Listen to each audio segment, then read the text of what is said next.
Cette semaine, on avait posé une très grande question. On avait dit pourquoi les Imaot, elles étaient aqarot. Pourquoi nos matriarches, elles étaient stériles. Et on avait donné une réponse.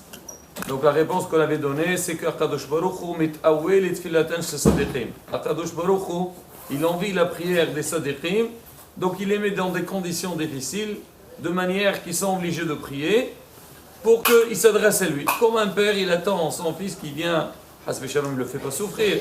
Il a envie, il aime, ça lui fait plaisir que son fils lui demande quelque chose.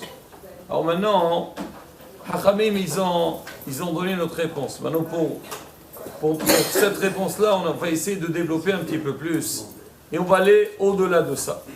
On va essayer de voir, c'est qu'en fait, il n'y avait pas que les Maot qui étaient stériles. On va essayer de voir, on avait aussi Abraham Avinu.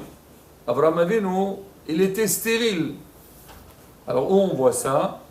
C'est quand Sarah Imenu, alors elle n'avait pas d'enfant, elle a dit à Abraham, Hamasi alecha. Abraham, je suis contrarié contre toi. Pourquoi? Parce que toi, tu as prié pour avoir des enfants. Et effectivement, donc tu as pu te marier avec une autre femme, tu as un enfant, mais moi, je suis resté stérile. Ce qui montre que quoi? Ça montre qu'Abraham Avinu, il était stérile. Alors maintenant, donc on voit Abraham, il était stérile. Sarah, sa femme aussi, elle était stérile. Après qu'on descend, on a Ishaq et Rivka. Rivka, elle était stérile, mais Ishaq n'était pas stérile. Comme c'est marqué, Wayartar Ishaq le nochach ishto ki aqtarahi. Sa femme, elle était stérile, mais lui, il n'était pas. Yaakov Avinu, alors il s'est marié avec Rachel et Léa. Rachel, on sait tous qu'elle était stérile, elle avait besoin de prendre une servante. Léa, elle aussi s'est marquée Wayar Hashem kesinoa Léa, Wayiftach et Rahma. Hashem, il a vu que Léa, elle était détestée, parce que Yaakov Avinu, il aimait ou il préférait Rachel sur Léa, alors Kadosh Baruch Wayiftach et Rahma. Ça veut dire qu'à la base, elle était stérile. Maintenant, Hachem lui a fait cette faveur pour pouvoir avoir des enfants. Donc, on voit que les matriarches, les 4 mères, elles étaient stériles. Maintenant, au niveau des patriarches, il n'y avait qu'Abraham Avinu. Alors maintenant, s'il y a lieu de parler peut-être que chacun il a besoin de passer par ça. Pourquoi, au niveau des patriarches, il y avait seulement Abraham Avinu qui était stérile et pas Isaac et Jacob? Alors toutes les matriarches, elles étaient stériles. Je pense que la question, elle est claire. Maintenant, il y a une deuxième question. C'est que nous, aujourd'hui, on dit qu'on est la descendance de qui? On est la descendance d'Abraham Avinu. Alors logiquement, si on va monter, là, on va dire qu'il y a Abraham, Isaac et Jacob. Quand on dit descendants d'Abraham, on doit dire aussi, on est les descendants de Terah. Ou peut-être on est les descendants de Adam Arishon. Pourquoi le clan Israël, on dit qu'il démarre avec Abraham Avinu? Alors Abraham, il avait aussi des parents, des grands-pères, des arrière-grands-pères. Pourquoi Béhémit, on a mis le point sur Abraham Avinu? Pour répondre à toutes ces questions, alors Hachamim, ils disent, alors Hachem, il sait que depuis le début, il fallait former le clan Israël. Alors maintenant, le clan Israël, quand il va être formé, alors il faut que lui, il soit, ce qu'on dit, un peuple, une nation pure, qui n'a aucun lien avec la Avodah Zara. Abraham Avinu, il vient de qui? Son père, c'était Terah. On sait que Terah, il était Oved, Avodah Zara. Il faisait l'idolâtrie, il était même un grossiste de la Avodah Zara.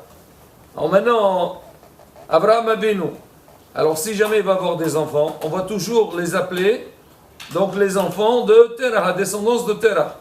Qu'est-ce qu'il a fait Hachem? Hachem, il a stoppé au niveau d'Abraham Avinu, Terah et Abraham. Abraham, normalement, il ne pouvait pas avoir une descendance. Ça veut dire, la descendance de Terah devait s'arrêter au niveau d'Abraham Avinu. Il ne devait pas avoir une continuité. Maintenant, Kadosh Baruch, il a fait un Nes, il a changé le système. Pour dire c'est vrai que normalement Abraham Avinu, il ne devait pas continuer parce que lui il vient de Terah.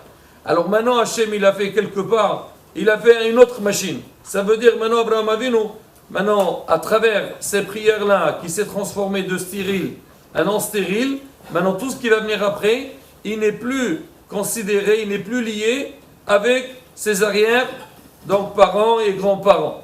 Donc maintenant, à partir d'Abraham Avinu, tout ce qui va venir après, ça va être une nouvelle génération qui n'est pas liée avec ses ancêtres. Sarah Imenu, elle, pareil, c'est la fille de Haran. Son père aussi, il était Avodah Zara. Alors elle était stérile, donc par rapport à son père, il ne devait pas avoir une continuité. Qu'est-ce qu'il a fait Hachem? Il a rendu stérile, ça veut dire on a arrêté avec les parents de Sarah, et maintenant à partir du moment que Sarah elle va changer, en faire une prière, elle va devenir, donc elle va avoir la possibilité d'avoir des enfants, on va considérer ce qui va venir après, ça sera à partir de Sarah, et non pas à partir de ses parents. Maintenant on va descendre.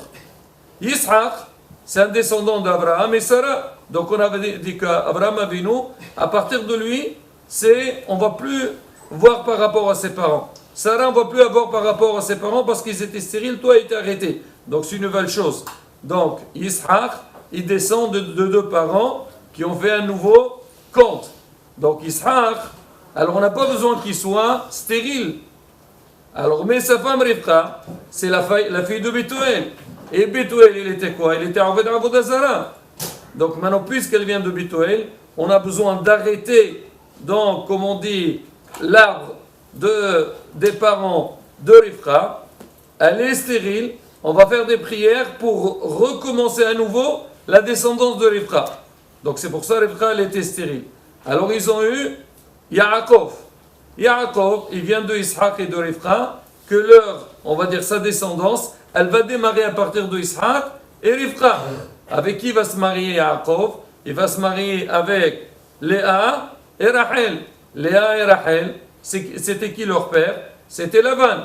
Pareil, Lavan, lui c'était un Avodah Zara. Nous on ne veut pas que la descendance de Rachel et Léa soit la continuité de Lavan. Qu'est-ce qu'on a fait? Rachel et Léa, elles étaient stériles. Ça veut dire qu'on a arrêté avec la génération d'avant, de ses parents, parce qu'ils étaient Avodah Zara. Maintenant, elles ne sont plus devenues stériles. Ça veut dire tout ce qu'ils vont avoir maintenant comme enfants, ça va démarrer à partir d'eux. Donc pareil aussi, donc ça va être pur et que ce n'est pas lié avec les parents d'avant. Maintenant la question qui se pose, voilà Yaakov il s'est marié avec Bilha et Zilpa. Alors Bilha et Zilpa, alors pareil elle aussi, elles venaient de la ville de Haran, il y en a qui disent que c'était les Shfahot. Alors là-bas aussi normalement il fallait qu'elles soient stériles. Après, elles puissent avoir des enfants pour dire que la continuité n'est pas liée avec les générations d'avant. Alors la beauté pour ça aussi on peut répondre. Parce que si on va dire qu'elles étaient shfahot, alors Yaakov Avinu, il a fallu, donc on va dire, les libérer de leur, si elles étaient shfahas, c'est-à-dire esclaves, il va les libérer pour qu'elles deviennent bathurim, pour qu'elles deviennent libres. Et quand quelqu'un il se libère, quand quelqu'un qui convertit, donc tout va démarrer à nouveau à partir de lui. Et donc elles aussi, ils sont plus liés avec leurs parents qui étaient en Avodah Zara, et ça va démarrer à partir d'eux. Donc les enfants qui sont venus après, on va considérer leur début, il était par rapport à elles. Voilà la bataille. Donc une explication pourquoi. Donc toutes les matriarches elles étaient stériles, les patriarches avaient que seulement Abraham Avinu, et donc les autres, Hachem il n'a pas fait en sorte qu'ils soient stériles. Shabbat Shalom.